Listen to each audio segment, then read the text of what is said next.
Hello everyone, welcome to our channel সোয়াজগ্রিন blogs. তো আশা করি তোমরা সকলে খুব ভালো আছো।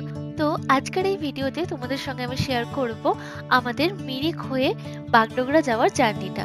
তোমরা কেউ দার্জিলিং ঘুরতে আসলে দার্জিলিং যাওয়ার পথে বা আসার পথের একটা রুট অ্যাটলিস্ট ভায়া মিরিক রেখো।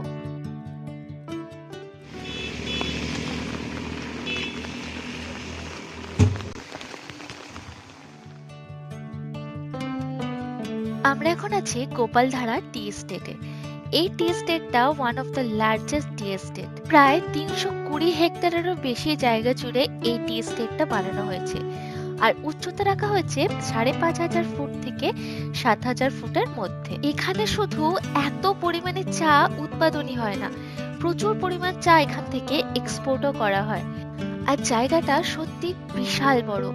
এতটা পরিমাণে বৃষ্টি হওয়াতে চারিদিকে সবুজটা যেন আরো বেশি করে চোখে লাগছে। কি যে সুন্দর লাগছিল এই জায়গাটা।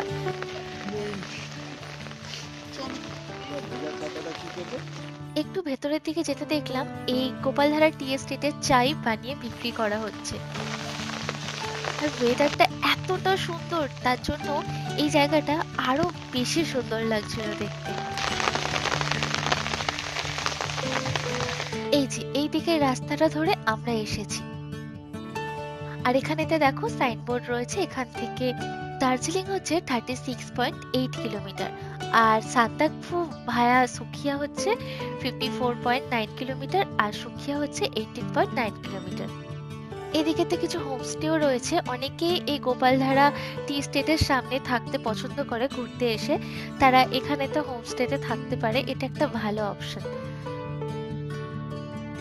আর এই রাস্তায় লাইন দিয়ে চায়ের দোকান পেয়ে যাবে। এখানেতে যেই চাটা বেশি বিক্রি হচ্ছিল সেটা হচ্ছে এই ওকে টি কোম্পানির চা। এই চাটা মোটামুটি সব দোকানেই পাওয়া যাচ্ছিল।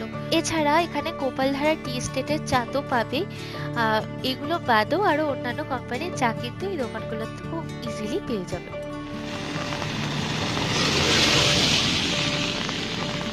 আমরা এখানেরই একটা দোকান থেকে গুডরিক কোম্পানির টার্বো দার্জিলিং টি কিনে এনেছিলাম। টেস্ট খুব ভালো। পরবর্তীকালে দেখলাম এই চাটা ইজিলি অ্যামাজন ফ্লিপকার্টে অ্যাভেলেবেল।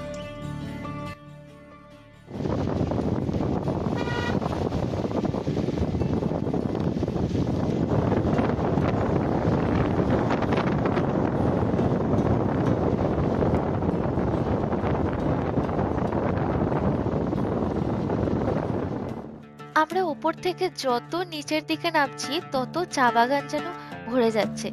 চারিদিকে সিনারি দেখতে দেখতে আমরা এখন এসে গেছি মিরিক লেকের কাছে। এই মিরিক পৌঁছাতে পৌঁছাতে বৃষ্টিটা যেন আরো জোরে এলো।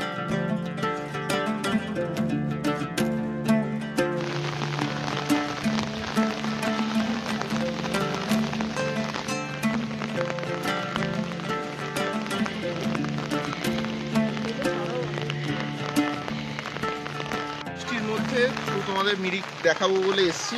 এই মিরিক লেকের সামনে দাঁড়িয়ে পুরো কাদা প্যাচ প্যাচ করছে ভেতরটা, প্রচন্ড জোরে বৃষ্টি পড়ছে আর বেশ ঠান্ডা লাগছে। মানে এখানে এতটা ঠান্ডা এই সময় থাকে না, বাট ঠান্ডা লাগছে বেশ বৃষ্টির কারণে।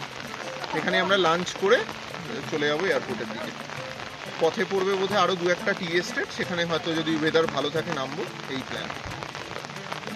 এত বৃষ্টির মধ্যেও ভিজে ভিজে আমরা ভিডিও বানাচ্ছি মিরিক লেকের সামনে এসে। তোমরা প্লিজ চ্যানেলটা কোনো সাবস্ক্রাইব না করে থাকলে প্লিজ সাবস্ক্রাইব করে দাও। বলো, সাবস্ক্রাইব করে দাও। এই হচ্ছে মিরিক লেকের এন্ট্রান্স। কত করে টিকিট? কত করে টিকিট গো? আর 20 টাকা করে টিকিট নিচ্ছে এখানেতে।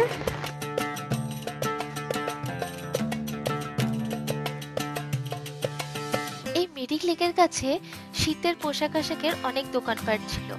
এছাড়াও এখানেতে ট্যাক্সি স্ট্যান্ড রয়েছে, যেখান থেকে তোমরা ট্যাক্সি বুক করে বিভিন্ন জায়গায় যেতে পারবে।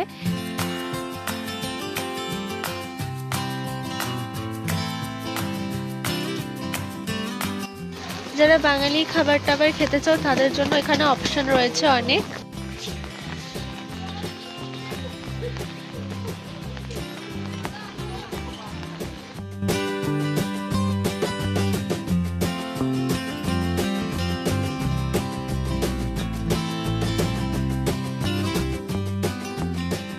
দুপুরবেলা আমাদের আমাদের সকলের বেশ ভালোই জোরে খিদে পেয়ে গেছিল। আমরা তাই ওখানে একটা হোটেলেতে গিয়ে ভেজ থালি সঙ্গে হাত রুটি আর এদিকেতে নিয়েছিলাম আমি চিলি চিকেন আর স্বস্তিক নিয়েছিল চিলি পনির। তো এগুলো অর্ডার করেছিলাম, হ্যাঁ সঙ্গে লাস্সিও অর্ডার করেছিলাম।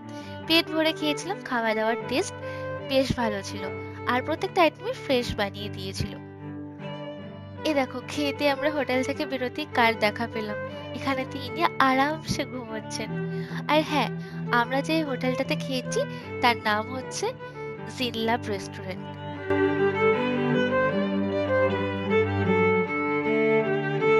এইবারে চলো খাওয়া দাওয়া কমপ্লিট। এদিকেতে ওয়েদারটাও একটু পরিষ্কার হয়েছে, যা জোর বৃষ্টি হলো এখন ওয়েদারটা অনেকটাই ভালো হয়েছে, চারিদিকের মেঘটেকও কেটে গেছে।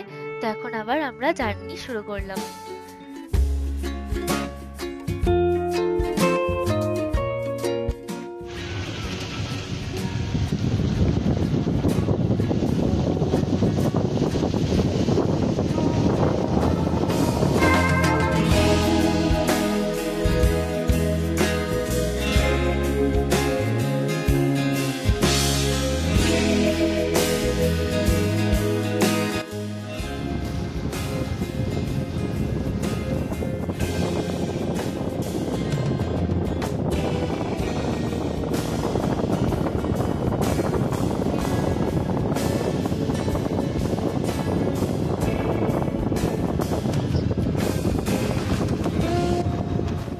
এই রাস্তাটা দিয়ে জার্নি করতে এত ভালো লাগছে না, চারিদিকে সিনারি এত সুন্দর।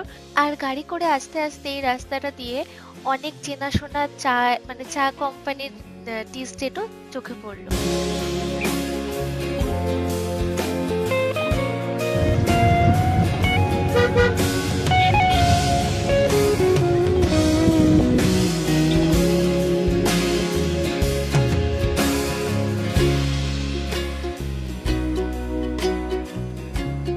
এই দেখো এখানে একটা জায়গায় চোখে পড়লো আই লাভ মিরিক।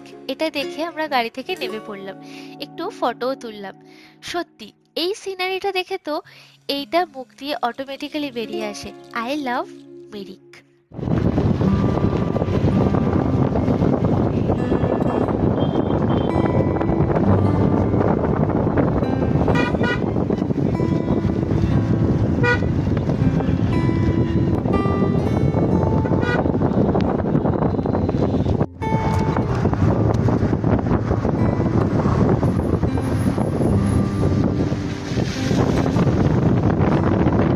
ব্যাস দেখতে দেখতে আমরা সমতলে চলে এসেছি পাহাড় ছেড়ে। আমাদের তিস্তা নদী ওই দূরে দেখা যাচ্ছে। আর এখানেতে দেখো সমতলে এসেও এখানেতেও চা বাগান রয়েছে। আমরা এয়ারপোর্টের কাছাকাছি অনেকটাই চলে এসেছি। এখন এখানেতে দূর দূর অব্দি শুধু চা বাগানই দেখা যাচ্ছে। তো বন্ধুরা আমরা একদম এয়ারপোর্টের কাছে এসেই গেছি। তো ভিডিওটা এখানেই শেষ করলাম। তোমরা দার্জিলিং গেলে যাওয়ার পথে বা আসার পথে একবার অ্যাটলিস্ট এই রাস্তাটা হয়ে এসো, সত্যি বলছি মন ভরে যাবে। যাই হোক, ভিডিওটা ভালো লাগলে লাইক করো, শেয়ার করো, আর ভালো না লাগলে ডিসলাইক করে দিও। কিন্তু চ্যানেলে নতুন হয়ে থাকলে সাবস্ক্রাইব করতে ভুলো না। তো দেখা হচ্ছে পরের ভিডিওতে। Till then, by.